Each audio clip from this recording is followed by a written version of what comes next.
Hi students, मैं अलीमुद्दीन शेख कादरी और मेरा कोचिंग सेंटर अलीमुद्दीन शेख कादरी के नाम से है और कादरी कोचिंग क्लासेस के माध्यम से मैं आपको बता रहा हूँ। आज आपके सामने एक नया चैप्टर, एक नया अध्याय मैं शुरू कर रहा हूँ, कोशिका चक्र और कोशिका विभाजन। कोशिका चक्र और कोशिका विभाजन। तो कोशिका चक्र क्या है और कोशिका विभाजन क्या है? मैं इस कोशिका चक्र और कोशिका विभाजन के विषय में आपको स्पष्ट कर देना चाहता हूं। जैसे इस पृथ्वी पर सबसे पहले जो जीव बना कोई एक कोशिक था, उसी के अंदर बार बार रेगुलर डिवीजन होने से, रेगुलर डिवीजन होने से, बार बार विभाजन होने से बहुकोशिकीय जीव बने।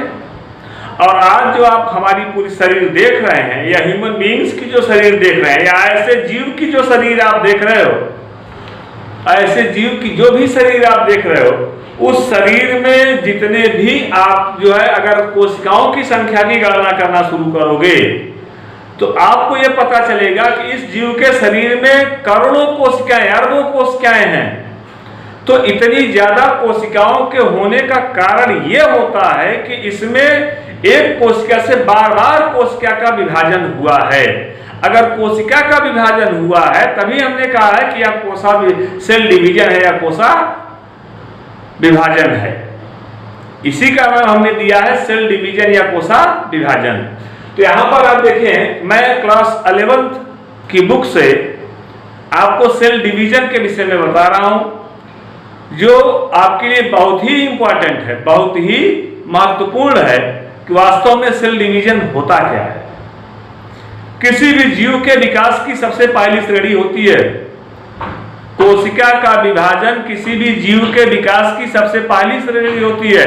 अगर किसी जीव के विकास में सेल का विभाजन नहीं हुआ, कोशिका का विभाजन नहीं हुआ, तो इसका असर यह होता है कि उस जीव के अंदर विकास की गति नहीं आई।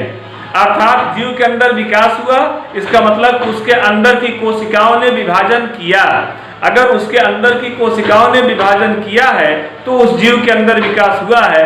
यदि उस जीव के अंदर की कोशिकाओं ने विभाजन नहीं किया है तो उस जीव का विकास नहीं हुआ है। तो इसी कारण से हम आपको बताने चल रहे हैं कि जो भी आपने देखा है कि अगर आपको कहीं पर चोट लग जाती है, घाव हो जाता है, कहीं पर चोट लग गई हाथ पर, कहीं पर चोट लग गई, घाव हो गया, तो घाव के भरने के लिए नई नई कोशिकाओं का बनना आवश्यक होता है। आपको यह जान लेना आवश्यक है, ये नई कोशिकाओं का बनना अर्थात कोशिका विभाजन अगर होगा तो ही नई कोशिकाएं बनेंगी। अगर कोशिका विभाजन नहीं होगा तो नई कोशिकाएं नहीं बनेंगी। तो आइए थोड़ा सा हम आपको बता दें कि इसका इतिहास, कोशिका विभाजन का इतिहास क्या रहा है, कि कोशिका विभाजन कब और कैसे प्रारंभ हुआ है। तो सबसे पहले अगर आप देखना चाहेंगे तो आप देखिएगा, अगर हम प्लांट के केस में लें, पादप के केस में लें, प्लांट केस में लेते हैं तो उसमें टॉप और रूट दो चीज मिलते हैं, शूट और रूट। टॉप पॉइंट मीन्स वो शूट का टॉप पॉइंट, पीक लेवल, जहां से ब्रांचेस का डेवलपमेंट होता है, शाखाएं डिवाइड होती हैं, पत्तियों का विभाजन जहां से होता है, जहां से नई नई पत्तियां बनती हैं, वहां पर डिवीजन देखा जाए। और शूट को अगर देखा जाए, जड़ को देखा जाए, तो जड़ के निचले हिस्से में जहां पर मूल गोप बनता है, जिसको रूट कैप कहा जाता है, तो रूट कैप के पर लगातार जो है वह एक म्यूसिलेजिनस कैप होती है जो प्रोटेक्शन प्रोवाइड करती है सिर्फ इसलिए कि जड़ आसानी से जमीन में धंसती चली जाए। अगर जड़ आसानी से जमीन में धंसती चली जा रही है तो यह डिवीजन होगा, और जड़ आसानी से जमीन में नहीं धंस रही है, इसका मतलब होता है कि रूट में, रूट कैप पर डिवीजन नहीं हो रहा है। इसका सीधा सा अर्थ निकल गया कि अगर यह डिवीजन चल रहा है तो रूट कैप में विभाजन हो रहा है। अगर रूट अंदर की तरफ जा रही है तो उसके अंदर डिवीजन हो रहा है। अगर रूट उसी पर ब्रेक कर गई, रुक गई है, तो स्पष्ट हो गया कि डिवीजन नहीं हो रहा है। तब आपकी समझ में आ गया होगा कि डिवीजन होता क्या है, विभाजन होता क्या है। विभाजन के लिए मैंने बताया एक कोशिक और वह कोशिक। पहले एक कोशिका बनी, फिर उसके बाद लगातार विभाजित होकर के बहुकोशिकी बने। बहुत ही इंटरेस्टिंग पॉइंट, बहुत ही इंटरेस्टिंग टॉपिक चल रहा है माय डियर फ्रेंड्स। आप लोग सब लोग ध्यान से इसको देखिए और एक एक पॉइंट को इसको नोट करते चलिएगा कि मैं कोशिका विभाजन के विषय में जो भी चीजें बता रहा हूं ये सारी की सारी चीजें बहुत ही महत्वपूर्ण है, बहुत ही इंपॉर्टेंट है आपके लिए। तो यहाँ पर मैंने अभी सिर्फ कोशिका के विभाजन के विषय में बताया है। अब मैं थोड़ा सा इसकी हिस्ट्री के विषय में चलता हूँ। कोशिका विभाजन का इतिहास क्या रहा है, कोशिका विभाजन का इतिहास, history of cell division, history of cell division, कोशिका विभाजन का इतिहास। आइए देखते हैं कि इसकी हिस्ट्री क्या है, कैसे हमने पता किया कि कोशिका का विभाजन हुआ है। मैंने पहले ही आपको बता दिया, चाहे जंतु हो अथवा वनस्पति हो, कोई भी जीव हो, उसमें भी अगर जीवधारी है, प्राणी हो, चाहे वो प्राणी जगत से हो, वनस्पति जगत से हो, चाहे जो है जंतु जगत से हो, अगर वो प्राणी जगत के दो भाग होते हैं, प्राणी जगत के दो भाग होते हैं, जंतु जगत और वनस्पति जगत। अगर जंतु जगत से है तभी विभाजन होगा, अगर वनस्पति जगत से है तब भी विभाजन होगा। तो विभाजन जो है वह जो है विभाजन की जो कैटेगरी में डिवाइड की गई, विभाजन की जो कैटेगरी डिवाइड की गई, 10 से लेकर के 30 घंटे तक भी विभाजन देखा गया है।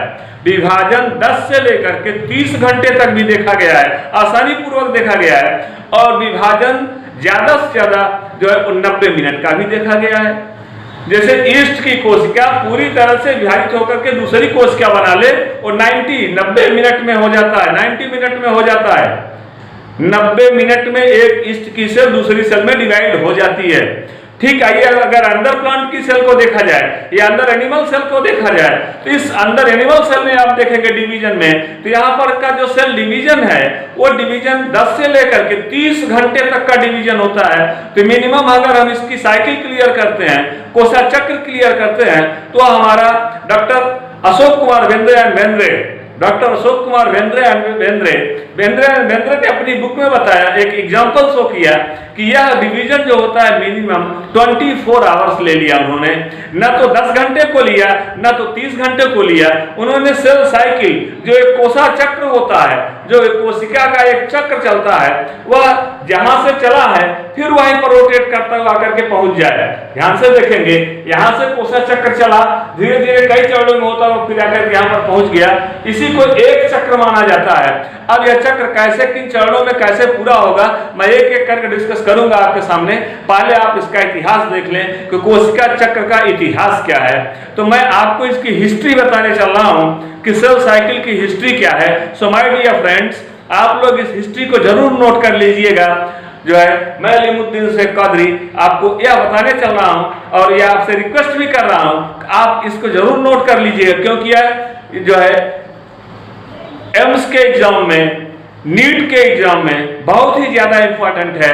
तो जैसे अगर पूछ लिया कि माइटोसिस नाम किसने दिया है, मियासिस नाम किसने दिया है, किस सन में दिया है, उस वैज्ञानिक का नाम बताइए जिसने माइटोसिस शब्द का प्रयोग सबसे पहले किया हो, उस वैज्ञानिक का नाम बताइए जिसने मियासिस शब्द का प्रयोग सबसे पहले किया हो, या कोशिका चक्र के विषय में सबसे पहले किसने अध्ययन किया था, कोशिका चक्र के विषय में सबसे पहले किसने अध्ययन किया था। ढेर सारे क्वेश्चन उठते हैं, माइटोसिस के कितने भाग हैं, मियासिस के कितने भाग हैं। माइटोसिस में prophase, metaphase, anaphase, telophase, kinesis आता है। मियासिस में भी ऐसे ही हैं, जो है prophase, metaphase, anaphase, telophase, kinesis. इसकी दो अवस्थाएं होती है मियासिस में। मियासिस में अर्धसूत्री कोशिका विभाजन, अर्धसूत्री कोशिका विभाजन की दो अवस्थाएं होती हैं। एक को फर्स्ट स्टेज बोला जाता है और दूसरे को सेकंड स्टेज बोला जाता है। तो फर्स्ट स्टेज में prophase first, metaphase first, anaphase first, telophase first, kinesis first. ठीक इसी प्रकार से सेकंड में आएंगे, prophase second, metaphase second, anaphase second, telophase second, kinesis second. तो फर्स्ट में एट लास्ट 2 सेल बन जाती हैं और जब यही 2 सेल फिर डिवाइड होती हैं तो 2 से लेकर के टोटल 4 सेल बन जाती हैं। तो आपने देखा कि मियासिस के केस में 4 सेल का फॉर्मेशन होता है, जबकि माइटोसिस के केस में 2 सेल का फॉर्मेशन होता है। माइटोसिस के केस में समसूत्री कोशिका विभाजन में 2 सेल फॉर्मेशन होता है, मियासिस सेल डिवीजन में 4 सेल फॉर्मेशन होता है। लेकिन ये सेल जो होती हैं ये प्री एग्जिस्टिंग सेल होती हैं, अपने पेरेंट्स लाइक सेल होती हैं। एक ऐसी कोशिकाएं होती हैं जो अपने माता पिता जैसी होती हैं। अर्थात हर नई उत्पन्न होने वाली कोशिका अपनी पूर्ववर्ती कोशिकाओं के समान होती है। हर नई उत्पन्न होने वाली कोशिका अपनी पूर्ववर्ती कोशिकाओं के समान होती है और बिना पूर्ववर्ती कोशिका से किसी नई कोशिका की उत्पत्ति नहीं होती है। ध्यान से मेरी बात को सुनिएगा, बिना पूर्ववर्ती कोशिका से किसी नई कोशिका की उत्पत्ति नहीं होती है। तो आपने इस तरह से इस थियरी को देखा है। अब आपको मैं यहाँ पर सेल साइकिल और क्लास 11th का सब्जेक्ट मैंने बताया और ये क्लास 10th लेवल पर भी डिस्कस किया जाता है, एक्सपेरिमेंटली डिस्कस किया जाता है। और ह्यूमन चिक सेल से आपको सेल को निकाल करके सेल का विजन कराया जाता है, दिखाया जाता है और एक्सपेरिमेंटली क्लास 11th में भी प्रूफ करना पड़ता है आपको। एक्सपेरिमेंट में भी है, प्रैक्टिकल में भी है ये कि सेल डिवीजन में माइटोसिस कहां पर शो कर रहा है, मियासिस कहां पर शो कर रहा है। इन सारे प्रोसेस को दिखाया जाता है। माइटोसिस की फेजेज मैंने बताया, prophase, metaphase, anaphase, telophase, kinesis, ये माइटोसिस की फेजेज होती हैं। प्रोफेज को माइटोसिस के केस में जो 5 पार्ट में डिवाइड कर देते हैं, early prophase, middle prophase, late prophase, prometaphase, ये 4 पार्ट में डिवाइड किया गया। और इसी प्रकार से मियासिस के केस में चलेंगे, leptotene, zygotene, pachytene, diplotene and diakinesis, ये 5 पार्ट हो जाते हैं प्रोफेज के मियासिस के केस में और 4 पार्ट होते हैं माइटोसिस के केस में। क्लियर हो गया? माइटोसिस के केस में 4 पार्ट होते हैं, मियासिस के केस में 5 पार्ट होते हैं। तो मियासिस में leptotene, zygotene, pachytene, diplotene, diakinesis. फिर से सुनिए, leptotene, zygotene, pachytene, diplotene, diakinesis, ये मियासिस के केस में आता है। और माइटोसिस के केस में देखा जाए तो आता है early prophase, middle prophase, late prophase, prometaphase. ये माइटोसिस के केस में जो है 4 स्टेज आती हैं। तो ये सारी फेजेस आती हैं और किस फेज में कौन सी कंडीशन होती है, कब ये सेल डिवीजन करती है, कब ये नहीं डिवीजन करती है, इसके विषय में जानना और इन हर फेज पर क्या क्या कमेंट शो करना है, इन सारी फेजेस में कौन कौन से कैरेक्टर शो होते हैं, यह जानना आपके लिए बहुत ही ज्यादा इंपॉर्टेंट है। सो माय डियर फ्रेंड्स, इसके लिए मैं आपसे, मेरा हम्बल रिक्वेस्ट है आपसे, आप सभी लोग पूरी तरह से इस टॉपिक पर विशेष ध्यान देंगे कि कौन सी सेल कब और किस कंडीशन में डिवीजन कर रही है और किस डिवीजन में का इंपॉर्टेंट कमेंट क्या है, किस डिवीजन का इंपॉर्टेंट कमेंट क्या है। पार्ट्स ऑफ डिवीजन जो होंगे उन जैसे लेट प्रोफेज हो गया, प्रोमेटाफेज हो गया, काइनेसिस हो गया जो है, या अर्ली प्रोफेज हो गया, मिडिल प्रोफेज हो गया, लेट प्रोफेज हो गया, प्रोमेटाफेज हो गया। तो किस कंडीशन का ये मेन या इंपॉर्टेंट फीचर क्या होता है, इंपॉर्टेंट कमेंट क्या होता है, इस विषय में जानना आपके लिए नितांत आवश्यक है। सो माय डियर फ्रेंड्स, यहाँ पर देखिएगा, सबसे पहले सेल साइकिल का अर्थ होता है कोसा चक्र। कोसा चक्र कब चलता है मैंने बताया आपको, जब एक कोशिका अपनी नई कोशिकाओं की उत्पत्ति करती है और उस उत्पत्ति करते समय जो अपना एक पूरा चक्र चलाती है उसी को हम सेल साइकिल या कोसा चक्र कहते हैं। उसी का नाम मैंने दिया कोसा चक्र। अब यह कोशिका चक्र जो होता है, सेल साइकिल जो है, मैं सेल साइकिल का फिगर ड्रा करके आपको एक्सप्लेन करूंगा, बताऊंगा। तो यहाँ पर आप देखिए, सबसे पहले सेल साइकिल के विषय में रुडोल्फ विर्कोव, किसने? रुडोल्फ विर्कोव ने 1855 में, रुडोल्फ विर्कोव ने 1855 में कहा है कि प्री एग्जिस्टिंग सेल, क्या बोला? Pre existing cell. अर्थात विर्कोव ने यह कहा कि हर नई उत्पन्न होने वाली कोशिका अपनी पूर्ववर्ती कोशिकाओं से ही उत्पन्न होती है। अर्थात एक नई कोशिका अपनी पूर्ववर्ती कोशिकाओं से उत्पन्न होती है। तो मैंने इसके पहले आपको पढ़ा दिया है, इसके पहले मैंने आपको बता दिया है कि जो पूर्ववर्ती कोशिका की उत्पत्ति कोसर्वेट से हुई है, प्रोकैरियोट कोसर्वेट से बने हैं। तो ये सारी चीजों की जानकारी करने के बाद मैं सेल साइकिल पर आ रहा हूं। तो ये मैं थियरी बता रहा हूं रुडोल्फ विर्कोव की, जिसने 1855 में अपनी थियरी दिया प्री एग्जिस्टिंग सेल, जिसने प्री एग्जिस्टिंग सेल देकर कहा कि हर नई उत्पन्न होने वाली कोशिका अपनी पूर्ववर्ती कोशिकाओं से ही उत्पन्न होती है। क्लियर हो गया?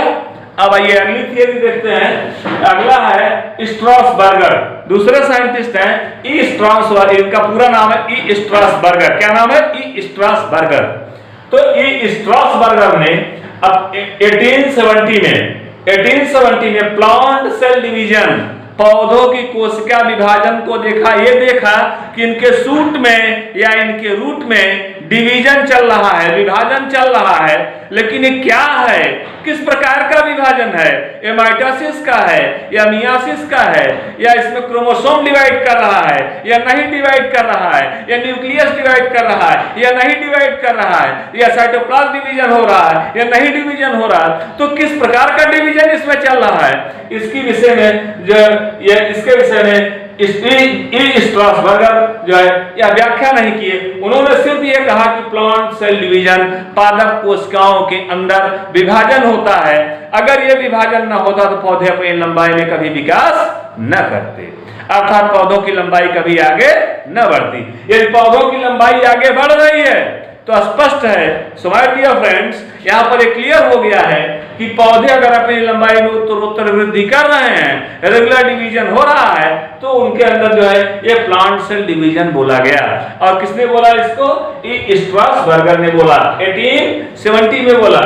अगला है डब्ल्यू फ्लेमिंग, वही फ्लेमिंग है जिनको आप फिजिक्स में पढ़े हैं, Fleming right hand rule, Fleming left hand rule, वही फ्लेमिंग है डब्ल्यू फ्लेमिंग। उन्होंने 1882 में एनिमल सेल डिवीजन में जंतु कोशिकाओं में विभाजन को देखा, और जंतु कोशिका में विभाजन को किसने देखा सबसे पहले? डब्ल्यू फ्लेमिंग ने देखा। कब देखा? 1882 में देखा, और इसी को उन्होंने नाम दिया कि क्या है ये? माइटोसिस है, अर्थात जिसको हम हिंदी में कह सकते हैं समसूत्री कोशिका विभाजन। इसका नाम हम ले सकते हैं समसूत्री कोशिका विभाजन। क्या कहेंगे? समसूत्री कोशिका विभाजन। क्या बोलेंगे इसको? समसूत्री कोशिका विभाजन। तो ध्यान से देखेंगे, समसूत्री अर्थात ऐसा विभाजन जिसमें गुणसूत्रों की संख्या अपने माता पिता के गुणसूत्रों की संख्या के समान होती हो। एक ऐसा विभाजन, एक ऐसा डिवीजन जिसमें गुणसूत्रों की संख्या अपने माता पिता के गुणसूत्रों की संख्या के समान होती हो, उस विभाजन को कहा समसूत्री विभाजन। और यह नाम किसने दिया? यह नाम दिया है डब्ल्यू फ्लेमिंग ने। कब दिया? 1882 में दिया। और क्या, कहां पर दिया? एनिमल सेल डिवीजन में दिया। क्लियर हो गया? तो एनिमल सेल डिवीजन में डब्ल्यू फ्लेमिंग ने माइटोसिस नाम दिया है और समसूत्री कोशिका विभाजन कहा इसको। और आगे आइएगा, यहां पर आप देख रहे हैं, यहां पर एक नए साइंटिस्ट का मैं नाम बताना चाह रहा हूं आपको, जिनका नाम है स्लीचर। इनको हिंदी में स्लीचर बोला जाता है, SCHLEICHER, और स्लीचर इनको हिंदी में कहा जाता है। इंग्लिश इसको जो है स्लीकर बोलते हैं। ये स्लीचर नाम जो दिया गया, यह 18 स्लीचर साइंटिस्ट जो है, इन्होंने 1887 में 1887 में इन्होंने कहा कि यह न्यूक्लियस में के अंदर डिवीजन होता है। यहाँ पर इन्होंने बताया कि ये जो डिवीजन होता है, ये डिवीजन न्यूक्लियस के अंदर होता है। न्यूक्लियस के अंदर, अगर इन्होंने कहा कि ये डिवीजन न्यूक्लियस के अंदर होता है, न्यूक्लियर यहाँ पर डिवीजन है, ये डिवीजन न्यूक्लियस के अंदर होता है। DIVISIN डिवीजन किसके अंदर होता है? न्यूक्लियस के अंदर ये डिवीजन होता है। इसको किसने कहा? स्लीचर साइंटिस्ट ने कहा कि न्यूक्लियस भी, कोशिका विभाजन के समय न्यूक्लियस भी डिवाइड होता है। मींस अगर न्यूक्लियस में विभाजन नहीं हुआ तो कोशिका के अंदर विभाजन की क्रिया नहीं देखी जाएगी। यदि कोशिका के अंदर विभाजन की क्रिया हो रही है, कोशिका डिवाइड हो रही, सेल के अंदर डिवीजन की क्रिया चल रही है, इसका मतलब हो गया कि उसके अंदर न्यूक्लियस भी डिवाइड होगा। और यदि न्यूक्लियस डिवाइड नहीं होगा तो यह अपने जेनेटिक मटेरियल को डिवाइड नहीं करेगा, न्यूक्लियोप्लाज्म को डिवाइड नहीं करेगा। जब न्यूक्लियोप्लाज्म का डिवीजन नहीं होगा तो डीएनए भी डिवाइड नहीं करेगा, अर्थात डीएनए का डुप्लीकेशन ये ब्रेक हो जाएगा। और बिना डुप्लीकेशन के वो जेनेटिक कैरेक्टर जो होते हैं, वो पेरेंट्स के कैरेक्टर जो होते हैं, वो डॉटर में नहीं आ सकते। सो माय डियर फ्रेंड्स, एक बार मैं फिर कह देना चाहता हूं, न्यूक्लियस का विभाजन किसी भी कोशिका के लिए सबसे ज्यादा अनिवार्य है, सबसे ज्यादा महत्वपूर्ण है।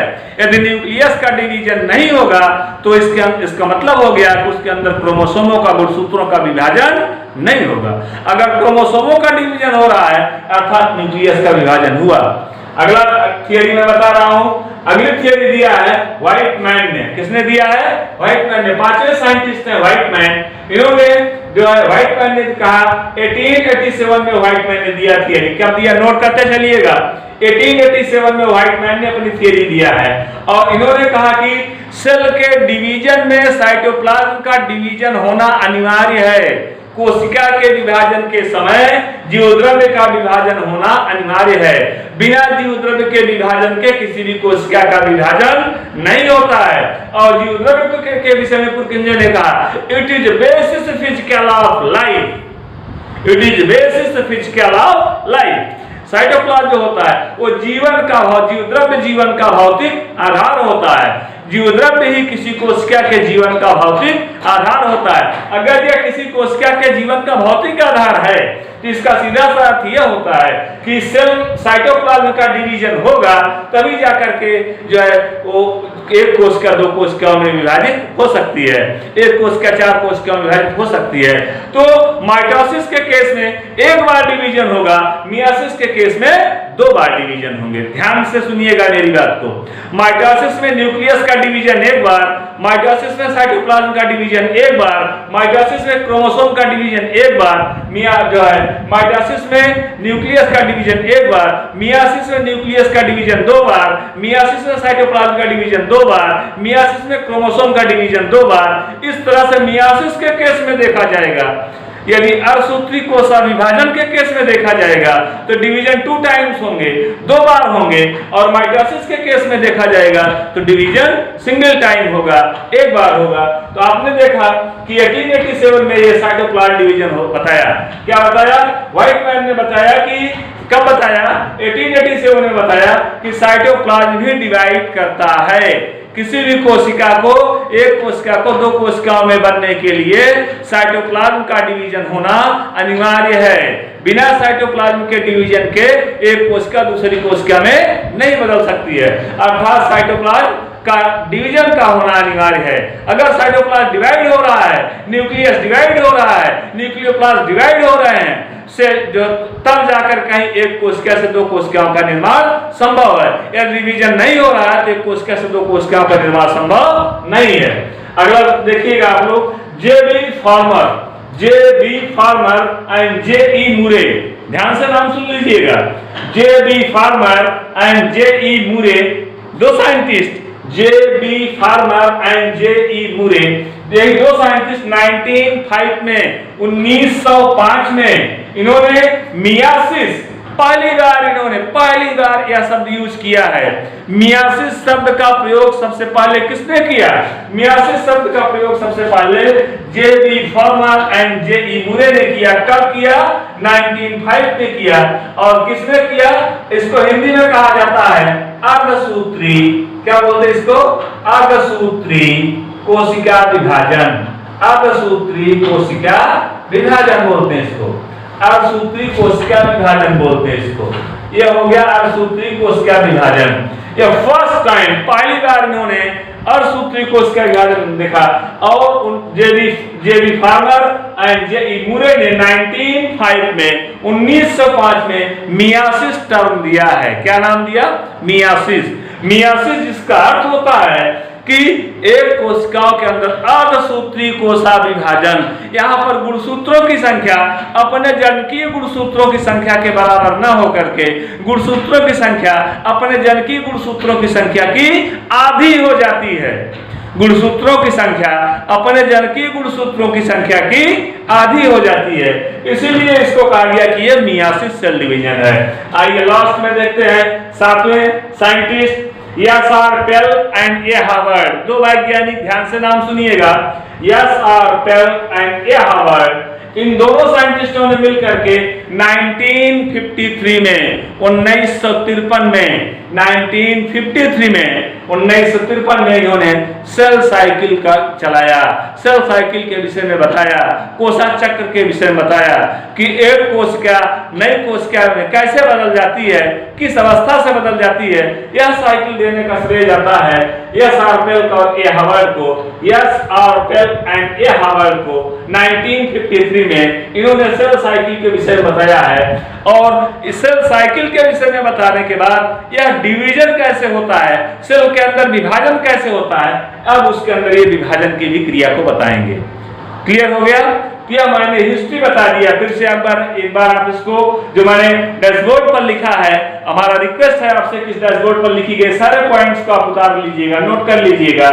यह है Rudolf Virchow 1855 pre existing cell and E Strasburger 1970 plant cell division. W Flemming 1882 animal cell division में पॉलीडार माइटोसिस नाम दिया, समसूत्री कोशिका विभाजन। और जो है स्लीचर या स्लीकर वैज्ञानिक 1887 न्यूक्लियस का डिवीजन बताया सबसे पहली बार। और व्हाइटमैन ने 1887 में साइटोप्लाज्म का डिवीजन बताया कि जीवद्रव्य का भी विभाजन होता है।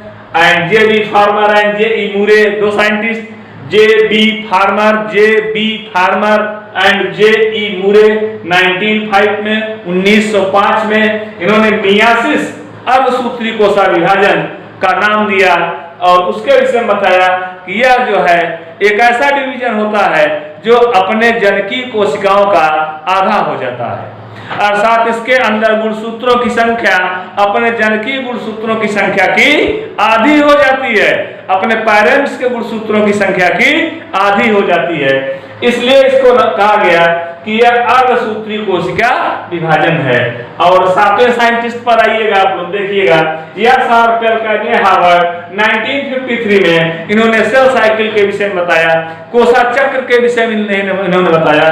और कोसा चक्र के विषय में यह स्पष्ट कर दिया कि एक कोशिका जहां से चलती है वहां तक पहुंचने में जो टाइम लेती है, जो समय लेती है, उसी समय को कहा गया यह एक चक्र है, यह एक पूरा चक्र है। अब इस चक्र में कौन कौन सी अवस्थाएं चलती हैं उसके विषय में अध्ययन करना आपके लिए नितांत आवश्यक है। उसी को हमने बोला है cell division. So my dear friends, इस टॉपिक के बाद का टॉपिक अब आप देखिए, मैं आपको कार्तिक कोचिंग क्लासेस के माध्यम से मैं अलीमुद्दीन शेख कौदरी आपको अपना जो हमारा YouTube चैनल है अलीमुद्दीन शेख कौदरी, अपने इसी YouTube चैनल के माध्यम से मैं आपको कोसा चक्र के विषय में, सेल साइकिल के विषय में थोड़ी सी जानकारी देना चाहता हूँ। कोसा चक्र जो होता है ये दो अवस्थाओं में चलता है। पहली अवस्था जो होती है इसकी जो पहली अवस्था होती है वह होती है इंटरफेज। पहली अवस्था को हम कहते हैं इंटरफेज। ध्यान से देखिएगा, INTER इंटरफेज, इंटरफेज बोलते हैं। इंटरफेज इसको हिंदी में कहा जाता है अंतरावस्था, अंतरावस्था इंटरफेज। और दूसरी अवस्था जो इसको इंटरफेज नाम दिया गया, और दूसरी अवस्था जो होती है उसको यम फेज बोला जाता है। कैपिटल लेटर में यम फेज बोलते हैं, यम फेज। या यम फेज को हम कह सकते हैं कि यम प्रावस्था या यम विभाजन। ठीक है, यम प्रावस्था क्या बोलते हैं इसको? यम प्रावस्था बोलते हैं या यम विभाजन बोलते हैं। तो आइए देखते हैं जरा सा, यम फेज में दो पार्ट हो जाते हैं। यम फेज में कितने पार्ट हो जाते हैं? दो पार्ट हो जाते हैं। यम फेज में दो पार्ट हो जाते हैं। एक को हम जो है माइटोसिस नाम देते हैं, माइटोसिस नाम देते हैं, और दूसरे को मियासिस नाम देते हैं। क्या नाम देते हैं? मियोसिस नाम देते हैं। माइटोसिस में जो है इसमें भी आता है सारी चीजें, prophase, metaphase,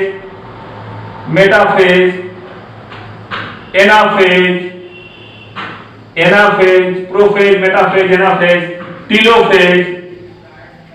telophase and at last kinesis. Same as like meiosis में भी यही चलेगा, prophase, metaphase, anaphase, telophase, kinesis. और इस प्रोफेज के भी पार्ट होंगे, leptotene, zygotene, pachytene, diplotene and diakinesis, ये प्रोफेज के पार्ट हो गए। और मेटाफेज के भी पार्ट होते हैं। प्रोफेज को डिवाइड कर दिया गया, प्रोफेज को डिवाइड किया गया early prophase, middle prophase, late prophase and prometaphase. तो इस तरह से आपने यंग फेज की अवस्था को देखा है, जो सबसे लार्जेस्ट फेज होती है यंग फेज। यंग फेज सबसे लार्जेस्ट फेज है।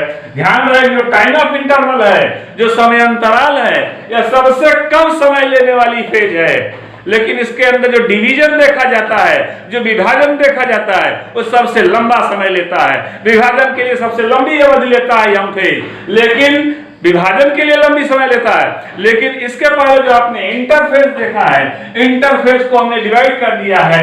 यह होता है G1, S, G2, इन तीन फेजों को मिला करके यंग फेज बनाया गया। क्या कहा मैंने? G1, S, G2। यहां पर देखिएगा, फिर से मैं लिख रहा हूं G1, S, G2। ये G1 को कहा गया ये प्री डीएनए सिंथेसिस, जीवन का नाम दिया गया pre DNA synthesis. Pre DNA synthesis, इसको हम बोलते हैं कि प्री डीएनए सिंथेसिस है। प्री डीएनए सिंथेसिस, इसको कहते हैं प्री डीएनए सिंथेसिस, और इसको कहते हैं डीएनए सिंथेसिस, डीएनए सिंथेसिस, और इसको कहते हैं post DNA synthesis, post DNA synthesis. तो आप देख सकते हैं कि यहां पर pre DNA, post DNA synthesis, तो आप देख सकते हैं कि यहां पर G1 या G2 ये तीनों मिलकर के, G1 या G2 ये तीनों मिलकर के कौन सी अवस्था बना रहे हैं? इंटरफेज बना रहे हैं। क्या बना रहे हैं? इंटरफेज बना रहे हैं। अब आपकी समझ में आ गया होगा कि इंटरफेज। अब आप देखेंगे अगर हम कोसा चक्र को बनाएं तो कोसा चक्र को हमको दो भागों में बनाना पड़ेगा। दो भाग कौन कौन से होंगे? एक पहला भाग होगा इंटरफेज और दूसरा भाग होगा यंग फेज। और इंटरफेज को अगर बनाएंगे तो इंटरफेज को हम 3 पार्ट में डिवाइड करेंगे, G1, S और G2। इंटरफेज को 3 पार्ट में डिवाइड करेंगे, G1, S और G2। और यंग फेज को जो है हम जो है उसी में prophase, metaphase, anaphase, telophase, kinesis, ये 5 फेजेस हम उस यंग फेज में दिखाएंगे। तो आइए एक करके जो है थोड़ा सा सेल साइकिल के विषय में देख लेते हैं, कोसा चक्र के विषय में देख लिया जाए। तो कोसा चक्र जो चलता है, कोशिका का विभाजन ही कोसा चक्र कहा जाएगा, इस बात का ध्यान रहे। कोशिका का विभाजन ही कोसा चक्र कहा जाएगा। अब यहाँ पर जो कोशिका का विभाजन हो रहा है, हम यहाँ पर एक साइकिल क्लियर कर रहे हैं। आप ध्यान से देखिएगा, ये साइकिल मैंने क्लियर कर दिया, ये साइकिल यहाँ पर ये क्लियर हो गई। एक कोसा चक्र यहाँ पर बन गया, एक से एक साइकिल मैंने बना दिया, एक चक्र मैंने बना दिया। और यह जो चक्र बना, इस चक्र को आप ध्यान से देखेंगे, यहां से मान लीजिए ए पॉइंट से इस चक्र की, सपोज दैट ए पॉइंट से चक्र की शुरुआत होती है। तो ए पॉइंट से इस चक्र की शुरुआत होती है और इसका सेंटर आप यहां पर देख लीजिए। इसका सेंटर हम देख रहे हैं यहां पर है, सपोज करिएगा इसका सेंटर यहां पर है। तो यहां से आप देखिएगा ये आया कंडीशन, ये आया, ये आया कंडीशन, ये हो गया, ये G1 फेज हो गया। और यहां तक ये S फेज हो गया, यहां पर तक ये G1 हो गया, S हो गया। और यहां तक आप देखिएगा ये G2 हो गया, G2 हो गया। और ये कौन सी फेज हो गई? यम फेज हो गई। क्लियर हो गया? अब यहां तक की जो आप फेजेस देख रहे हो, यहां तक की जो अवस्था आप देख रहे हो, यहां से लेकर के ये जो फेज आप देख रहे हैं, यहां से लेकर के यहां तक की अवस्था, जहां आपको एक ब्लू पेन से दिखाया जा रहा है, इसी पूरी अवस्था को, ये जो फेज आप देख रहे हो, इस पूरी अवस्था को यहां पर से यहां तक की, इस पूरी अवस्था को आप ध्यान से देखिएगा। इतने को हम जो है, इतने का नाम हमने रखा है इंटरफेज। क्या नाम रखा? इंटरफेज नाम रखा हमने इसको, इंटरफेज का, इसी का नाम रखा गया इंटरफेज। इंटरफेज नाम दिया हमने। अब इस इंटरफेज के बाद यम फेज आता है। यम फेज में हमारे पास कई प्रकार का डिवीजन होते हैं। यहाँ पर यम फेज को भी हमने डिवाइड कर दिया। एक का नाम हमने दिया prophase, metaphase, anaphase, telophase and kinesis. Clear हो गया? क्लियर हो गया? इस तरह से इनके डिवीजन चलते हैं, इस तरह से इनके डिवीजन चलते हैं, इस तरह से इनके डिवीजन चलते हैं। तो prophase, metaphase, anaphase, telophase, kinesis. तो इस तरह से ये एम-फेज में डिवीजन हो गया। तो ये यहां तक का इंटरफेज हुआ और यहां तक का एम-फेज हो गया।